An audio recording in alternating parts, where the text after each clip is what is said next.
हमारे साथ अब यहाँ पर जुड़ रहे हैं एमएमटीसी से समित गुहा। अमित नमस्कार, बहुत शुक्रिया। सुमित बहुत नमस्कार, बहुत शुक्रिया साथ जुड़ने के लिए। इवन बिफोर हम अक्षय तृतीया की यहाँ पर बात करें, जिस तरह से यहाँ पर गोल्ड इंपोर्ट्स को लेकर चिंताएं आ रही हैं, पहले तो आप उसे कैसे देख रहे हैं? गोल्ड डोरे इंपोर्ट्स को 3 महीने पहले यहाँ पर रोका गया। अब उसके बाद हमने देखा है कि जो डीजीएफटी का जो डिलेड कंसेशनल रेट एंड जो जीएसटी ब्लॉकेज को लेकर इश्यूज हैं, उसकी वजह से गोल्ड इंपोर्ट यहाँ पर आना कम हुआ है। ऑफ कोर्स एमएमटीसी एंड आईआईबीएक्स को गोल्ड यहाँ पर मिल रहा है, लेकिन जो ओवरऑल सिचुएशन है, आप उसे कैसे देखते हैं? मनीषा, फर्स्टली तो शो में आने के लिए बहुत बहुत मुझे लाने के लिए बहुत बहुत धन्यवाद। ये एक वैलिड कंसर्न है, क्योंकि और हम सबको पता है ये बैलेंस ऑफ पेमेंट ट्रिगर्ड है, जहां तक हमको पब्लिक डोमेन में जो इंफॉर्मेशन है। और मुझे लग रहा है कहीं गवर्नमेंट को ये लग रहा है कि this is non essential import, जो काफी हद तक सही भी है। तो मुझे लग रहा है आने वाले दिन में ये जब तक ये ईरान वॉर का और कॉन्फ्लिक्ट का मसला हल नहीं हो जाता एंड सिचुएशन नॉर्मलसी में नहीं आता है, आई थिंक ये थोड़ा इंडस्ट्री को ये स्ट्रेस फेस करना पड़ेगा ऑफ लिमिटेशन ऑफ डोरे इंपोर्ट एंड बैंक जो बुलियन इंपोर्ट कर रही है, इन दोनों का। इसका एक तोड़ यही है कि हम ज्यादा से ज्यादा रिसाइकल गोल्ड के ऊपर फोकस करें और डोमेस्टिकली अवेलेबल जो रिसाइकल गोल्ड है, जिसका पोटेंशियल काफी ज्यादा है, आई थिंक ये सही अपॉर्चुनिटी है उसके ऊपर थोड़ा कैपिटलाइज करने का। समित, बाजार को ये भी लग रहा है कि शायद सरकार यहाँ पर जो मोनेटाइजेशन स्कीम है, गोल्ड मोनेटाइजेशन स्कीम, उसे एक नए अवतार में लेकर आ सकती है, और ये शायद उसकी तैयारी है। हाँ, मैं सहमत हूँ। आई थिंक ये गोल्ड मोनेटाइजेशन स्कीम, आपको याद होगा कि ये एक short term, medium, long term category में आता था। तो लास्ट ईयर मीडियम और लॉन्ग टर्म वाला स्कीम सरकार ने बंद कर दिया था।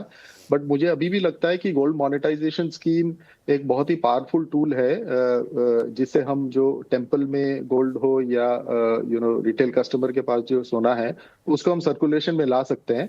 और जो सुनने में आ रहा है कि गवर्नमेंट एक नया अवतार में जीएमएस स्कीम वापस लाने का सोच रहा है, तो ये डेफिनेटली एक अच्छा इनिशिएटिव है।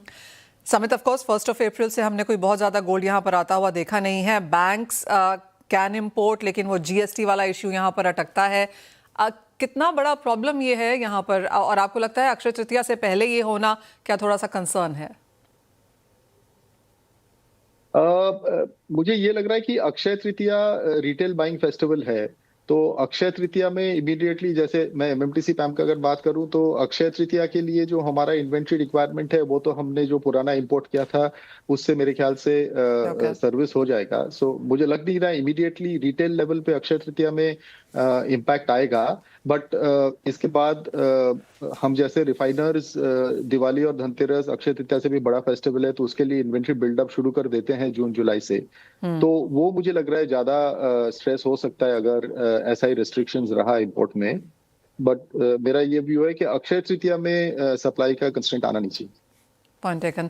अब अक्षय तृतीया में आपकी क्या एक्सपेक्टेशन है समित? क्योंकि ज्वेलरी डिमांड हमने फर्स्ट क्वार्टर में थोड़ी सी वीक आते हुए देखी। एक्चुअली सारे नंबर्स वीक हैं। एक्सपोर्ट सारी कैटेगरीज में गिरा है यहाँ पर। यूएस यूएई मार्केट यहाँ पर कमजोर है, लेकिन इंडियन मार्केट्स की जहां तक बात है, आपको लगता है बुलियन इन्वेस्टमेंट के तौर पर ज्यादा खपेगा? हाँ, अगर आप ये ट्रेंड तो मनीषा काफी पहले से ही दिख रहा है। तो अगर आप 2025 का नंबर देखोगे, ये jewellery sales has gone down by about 20-25%। जो अच्छा हमारे लिए अच्छा यही है कि कॉरेस्पॉन्डिंगली कॉइन्स एंड बार्स जो इन्वेस्टमेंट कैटेगरी है, वो 230 टन से 280 टन हो गया है। तो दैट ऑल्सो, वो शायद 20-25% से बढ़ गया है। तो एक ये जेन्युइन शिफ्ट तो दिख रहा है कि कंज्यूमर और कस्टमर जितना अवेयर हो रहे हैं of gold and silver as an alternate investment category, coins and bars का डिमांड तो बढ़ रहा है। और jewellery as a option for investing, I think customers realise कर रहे हैं कि मल्टीपल रीजंस है। जो ज्वेलरी में लोग पहले इन्वेस्ट करते थे, gold and silver, that shift is happening from jewelry to coins and bars. समित आगे जाते हुए जिस तरह से हम मार्केट ट्रेंड्स यहाँ पर बनता हुआ देख रहे हैं और जैसी कि बाजार को लगता है कई लोगों के बहुत बेरिश आउटलुक्स हैं गोल्ड सिल्वर को लेके, कई लोगों के बहुत ही ज़्यादा बुलिश हैं, जिस तरह के बाजार में फ़िलहाल हम यहाँ पर हैं, एक तो बाइंग ट्रेंड्स आप कैसे देखते हैं और अगर गोल्ड मोनेटाइजेशन स्कीम यहाँ पर आती है उसके किस तरह के बेनिफिट्स बनते हुए नजर आएंगे? Buying trends, Manisha, like I was mentioning कि बाइंग ट्रेंड्स में तो हम यही देख रहे हैं कि अभी भी लोअर ग्रामेज पे ज्यादा फोकस हो रहा है। तो Okay. एक ट्रेंड जो पिछला अक्षय तृतीया से हमको देखने को मिला ये है कि Akshaya Tritiya primarily gold buying festival है, बट लास्ट ईयर हमने काफी सिल्वर बाइंग देखा है अक्षय तृतीया में। तो आई थिंक ये ट्रेंड इस साल भी कंटिन्यू करेगा। ऑब्वियसली प्राइस के वजह से जो लोग शायद गोल्ड खरीद नहीं पा रहे हैं वो अभी क्योंकि पावन उत्सव है तो कुछ ना कुछ प्रेशियस मेटल खरीदना है, तो हम शायद लोग अभी सिल्वर खरीद रहे हैं। तो distinct move to lower grammage, तो 1 ग्राम गोल्ड का काफी डिमांड आ रहा है हमारे पास, 1 ग्राम कॉइन्स एंड बार्स का। और सिल्वर मुझे लग रहा है दोबारा इस साल भी अक्षय तृतीया में डिमांड होगा।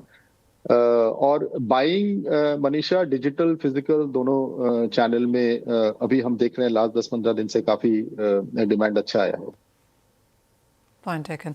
समित, बहुत शुक्रिया हमारे साथ जुड़ने के लिए। And not just Akshaya Tritiya but जिस तरह का इंपोर्ट को लेकर चिंताएं हैं और गोल्ड मोनेटाइजेशन स्कीम, इन सभी चीज़ों पर अपने डिटेल्ड एनालिसिस भी देने के लिए एज ऑलवेज बहुत शुक्रिया।